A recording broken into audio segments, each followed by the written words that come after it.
tempe enggak, ini masih nganggur. Di terjun tempe itu mulai tahun 80 ya. 80 saya udah mulai belajar bikin tempe itu. Langsung produksi tempe, belajar bikin tempe dengan teman gitu. Ikut teman bikin tempe gitu. Jadi kita kayak numpang gitu, numpang belajar sekaligus bikin gitu. Jadi kalau memang kalau sama teman kan enak, jadi kita misalnya sharing, nanya yang kita belum tahu, nanti dikasih tahu sama dia. Kalau di Bogor sudah bikin sendiri, mutlak.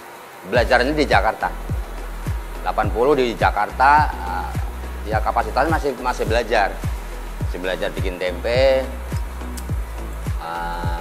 Terus kan sedikit tahu ke Bogor. Bogor langsung kita bikin tempe sendiri, biarpun itu tahapan ya, nggak langsung. Omsetnya juga ya masih kecil ya, masih relatif kecil, paling 10 kilo 15 kilo.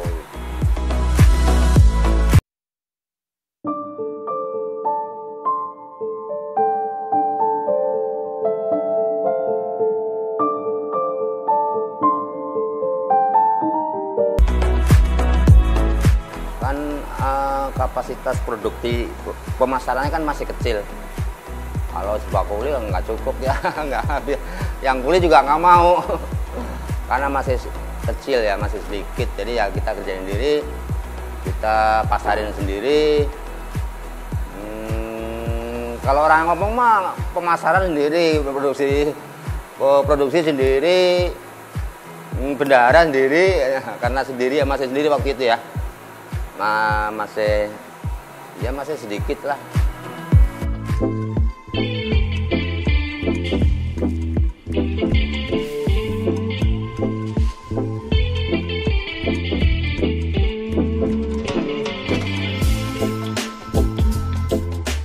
Modal untuk dagang tempe, untuk produksi tempe 3 juta juga cukup.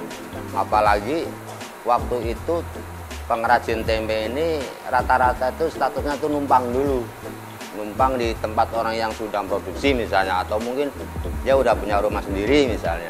Kita ikut numpang di situ, nanti nyewa sistemnya, kita nyewa sambil kita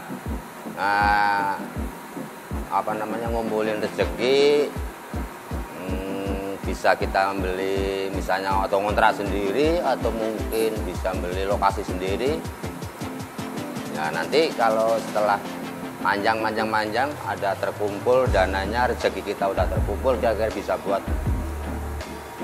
rumah lah, atau mungkin tempat produksinya itu sendiri lah, baru kita bikin bangunan untuk tempat produksi tempe itu sendiri. Itu. Jadi kalau dibilang modalnya tempe sih sebenarnya murah banget. Yang susah itu sebenarnya pasarannya, Mas. Pemasarannya itu yang sulit sebenarnya. Kalau bikinnya sebenarnya mah siapapun bisa kan. Dan itu memang benar-benar enggak. Makanya pun rata-rata orang sana yang bisa ini tempe itu tadi. Sebenarnya kalau yang bikin mas gampang, kita asal bisa bikin aja ya. Yang sulit itu pemasarannya. Perlu tahu tempat pemasarannya, mau dengan sistem. Kalau sekarang sebenarnya sih udah banyak ini jalan ya. Kalau sekarang jalan misalnya lewat online, lewat apa gitu kan bisa sebenarnya pemasaran tempe. Kalau dulu mah aduh sulit banget.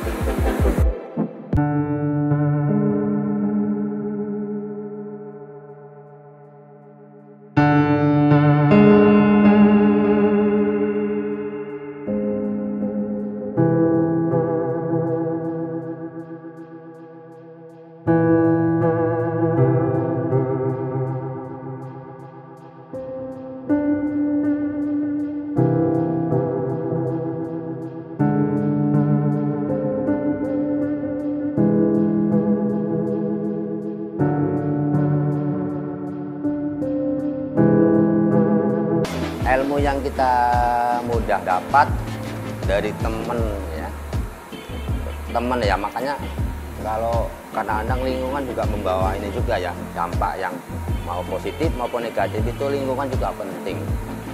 Karena waktu itu lingkungan kita mungkin hanya tahu bisa produksi tempe, akhirnya kita ini ya penasaran atau mungkin tertarik ya. Apalagi zaman itu tuh produksi tempe itu, pengrajin tempe ya khususnya banyak yang berhasil, sehingga kita apa ya tertarik atau termotivasi supaya kita bisa bikin tempe. Nah, sehingga kita ini lah udah sekarang hanya bisa bikin tempe. Toh kita juga berpikir kalau mau ngandalin apa kita dari rumah, misalnya dari kampung ke perantauan, modal kita ijazah baru SD. Ya kan? Jujur aja SD saya. SD mau ngandalin karyawan juga. Waktu itu juga pabriknya juga terbatas kan waktu itu. Mau di mana? Mungkin karena mungkin dianggap kebetulan juga enggak juga sih ya. Lingkungan ya. Teman-teman kita ini mayoritas pengrajin tempe, akhirnya kita termotivasi supaya kita bisa bikin tempe itu gimana, akhirnya kita ikut. Nah itu awalnya.